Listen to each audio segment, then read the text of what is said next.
Hello guys, welcome to bio to all classes. आज का हमारा टॉपिक है स्टोमेटाइटिस। हमने पहले वाले वीडियो में बताया था डिसऑर्डर ऑफ द माउथ, जिसमें एक टाइप्स की तो स्टोमेटाइटिस डिजीज थी।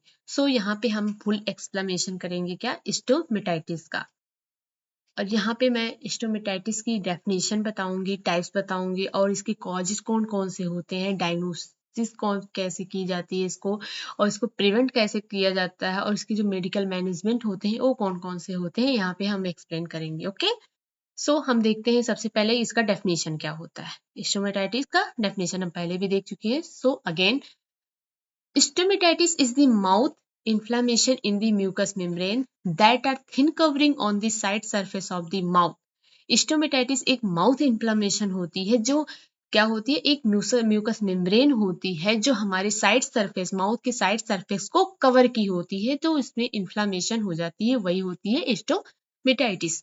दे are affected from the mouth to anus. और जो स्टोमेटाइटिस डिजीज होती है ये हमारे माउथ से लेकर एनस तक, ये हमारे माउथ से लेकर एनस तक अफेक्ट करती है। The membrane create protective mucus as well as lining of the digestive tract. और जो म्यूकस मेम्ब्रेन होती है ये हमारे अंदर की साइड सरफेस जो लेयर होती है उसको प्रोटेक्ट करती है, और इसके साथ साथ डाइजेस्टिव ट्रैक को भी ये प्रोटेक्ट करती है, मतलब प्रिवेंट प्रोवाइड करती है। ओके, अब हम देखेंगे कि स्टोमेटाइटिस के टाइप क्या क्या होते हैं, टाइप्स ऑफ स्टोमेटाइटिस का। सबसे पहले क्या है, कैंकर सोर है, सेकेंड है कोर्स सोर है, और तीसरा है हार्पिस स्टोमेटाइटिस, जिसको हम मतलब यस भी कहते हैं। ओके, कैंकर सोर क्या होती है, it is also known as aphthous ulcer. इसको हम एप्थस अल्सर भी कहते हैं। It is a single pale yellow ulcer with red outer ring in the mouth. या एक सिंगल येलो कलर का अल्सर फॉर्मेशन होता है, जिसके साथ साथ क्या होता है, इसमें उसके जो आउटर रिंग बनता है, एक माउथ में एक आउटर रेड कलर का रिंग का फॉर्मेशन हो जाता है, जहां जो मेनली कहाँ होता है, चीक्स में होता है, टंग्स में होता है, एंड इनसाइड द लिप्स, मतलब लिप्स के अंदर की साइड में होता है। और ये blister to such as ulcer. और ये जो अल्सर होता है, जो यहाँ पे हमें छाले मुंह में निकल आते हैं, वो एक ब्लस्टर का फॉर्म हो जाता है, मतलब ये अल्सर का ब्लस्टर फॉर्म हो जाता है। बहुत सारे अल्सर्स वहां पे माउथ में होने लगते हैं। ओके, सेकेंड कोर्स और इसमें क्या होता है, it is also known as fever blister. इसको हम फीवर ब्लस्टर भी कहते हैं। मीन्स ये मेनली किस टाइम पे होता है, जब हमें फीवर्स होता है, और ये एक रेयरली डिजीज होती है। which are a fluid that appear on around the lips, gums, roof of the mouth, are rarely affected. Cold sores are characterized by tingling discomfort before the sore form, and they are generally by scab. Means यह एक fluid होता है, fluid appear होता है कहाँ, हमारे lips के चारों तरफ और गम्स के चारों तरफ, और जो माउथ की रूफ्स होती है उसके चारों तरफ। ओके, और ये रेयरली अफेक्ट करता है कोल्ड सोर में। और क्या होता है इसमें, ये हो जाने पे एक टिंगलिंग होती है, हमें टिंगलिंग होती है, मतलब हमारे खुजलाता रहता है थोड़ा बहुत। और क्या होता है, डिस्कम्फर्ट फील होता है सोर होने से पहले, मतलब जब हमें सोर नहीं हुआ रहता है उससे पहले हमारे मुंह में टिंगलिंग होती है, डिस्कम्फर्ट फील होता है हमें, and they are generally by scab. और ये एक घाव की तरह होता है। ओके, हार्पिस स्टोमेटाइटिस, जिसको हम जीएस भी कहते हैं, इसमें क्या होता है, it is A viral infection that's produce सोर। या एक वायरल इन्फेक्शन होता है और ये एक घाव का प्रोडक्शन करता है, तो घाव बना देता है। And ulcer in the mouth children usually range in age from 6 month to 5 year. और ये एक अल्सर हो जाता है जो मेनली कहाँ होती है, बच्चों में होती है। ठीक, और ये कब होती है, 6 मंथ, 6 महीने से 5 साल के बीच में ये मेनली बच्चों में होती है। क्या, हार्पिस stomatitis. Infection is caused by this simplex virus. Infection किसकी वजह से, एक सिंप्लेक्स वायरस की वजह से इन्फेक्शन हमें कॉज करता है। ओके, आगे देखते हैं कि हमारे कॉजेज कौन कौन से हैं। क्या देखते हैं, कॉजेज क्या क्या है। यहाँ पे है वायरल इन्फेक्शन, जिसको एचसीवी, हार्पिस स्टोमेटाइटिस वायरस था जो जहाँ पे। और सेकेंड क्या है, न्यूट्रिशनल डेफिशिएंसी, मतलब जब हमारे बॉडी में न्यूट्रिशन की कमी हो जाती है, vitamin B12 and folic acid and iron zinc की कमी हो जाती है, तब ये हो सकता है। ओके, और सडन वेट लॉस की वजह से भी होती है, फूड सेंसिटिविटी की वजह से होती है। मीन्स जब हम कोई चीज ठंडा या गर्म खाते हैं तो हमारी सेंसिटिविटी की वजह से भी ये हो जाता है, और साइट्रस फूड की वजह से हो जाता है। जब हम बहुत ज़्यादा स्ट्रॉबेरी लेमन्स वगैरह जब बहुत ज़्यादा इंटेक करते हैं तब इसकी वजह से भी हो सकता है। इन्फ्लेमेटरी बॉल डिजीज की वजह से भी हो सकता है, HIV एड्स की भी वजह से हो सकता है। वीक इम्यून सिस्टम, हमारी इम्यून सिस्टम वीक हो जाती है तब ये होता है। Stress and insomnia, insomnia means क्या होती है, मतलब अनिद्रा।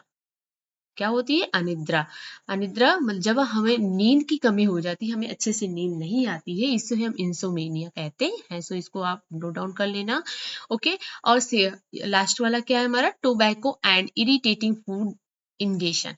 जब हम टोबैको मीन्स तंबाकू वगैरह या कोई इरिटेटिंग फूड इंगेशन करते हैं तब ये होता है। ओके, अब हम आगे देखेंगे इसके साइन और सिम्टम्स क्या होते हैं। इसके साइन और सिम्टम्स क्या होते हैं, तो यहाँ पे क्या बोल रहा है, यहाँ पे ग्लोटर्स ओवर गम, ग्लोटर्स ओवर गम। जो हमारे गम्स होते हैं उनके ऊपर ये एक रेड कलर का रिंग फॉर्मेशन कर लेता है। क्या कर लेता है, एक रेड कलर का रिंग फॉर्मेशन कर लेता है। और palate, cheeks, lips, tongues and difficulty to drink eating swell. जो हमारे ये जो ग्लूटर्स होता है, मतलब गम, पैलेट, चीक्स, लिप्स और टंग्स के ऊपर एक अल्सर का फॉर्मेशन कर लेता है, और तब हमें क्या होती है, बहुत ज्यादा डिफिकल्टी होती है ड्रिंकिंग, ईटिंग, सॉलोइंग में, खाने पीने और किसी भी चीज को निगलने में बहुत ज्यादा दिक्कत होती है। ओके, अब हमारा सेकंड क्या है यहाँ पे, drooling, pain, swelling, fever, burning sensation. अब ड्रॉलिंग क्या होती है यहाँ पे, मतलब जब हमारा क्या होता है, स्लाइवा बहुत ज्यादा अमाउंट में इन सिक्रीश होने लगता है। जब बहुत ज्यादा अमाउंट में स्लाइवा निकलने लगता है हमारे माउथ में, जब स्लाइवा के जो अमाउंट होता है वो इंक्रीज हो जाता है।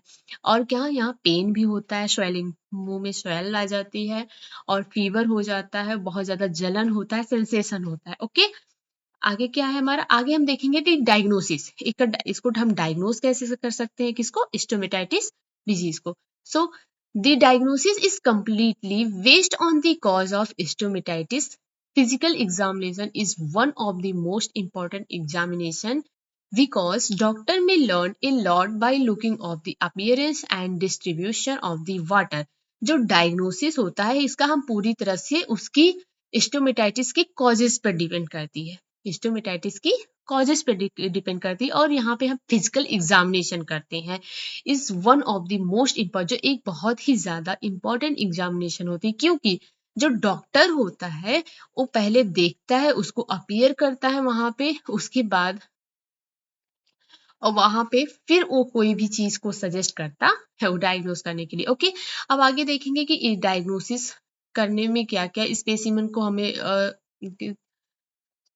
क्या क्या स्पेसिमेन चाहिए होगा। Okay, other test that's may be performs are a following, must means diagnose करने के लिए हम अदर्स, मेनी अदर्स टेस्ट करेंगे। कौन कौन से, bacterial and viral swab, means mouth का जो बैक्टीरियल और वायरल स्वैब्स होगा उसको लेंगे। ओके, और tissue scraping and swab for fungi infection, और फंजाई इन्फेक्शन का स्वैब लेंगे। ओके, और बायोप्सी करेंगे उसका, मीन्स उसके जो पल्स हो गए उसका कलेक्शन करके उसको हम माइक्रोस्कोपिक करेंगे। Okay, which involve removal of the cell और tissue for further invest, means biopsy जो होती है वहां पे क्या करते हैं हम, जो अल्सर फॉर्मेशन हुआ होता है या कोई इन्फेक्शन हुआ होता है वहां से हम कुछ सेल्स लेंगे और कुछ या तो टिश्यू लेंगे, जो उसका हम फर्दर बहुत सारी इन्वेस्टिगेशन करते हैं, बहुत सारी चीजें एग्जामिनेशन करते हैं। Okay, patch test for the identify allergy, हम पैच टेस्ट करेंगे किसके लिए, एलर्जी, कोई एलर्जी तो नहीं है हमारी बॉडी में इसलिए करते हैं। ओके, तो आगे क्या है, a doctor will also look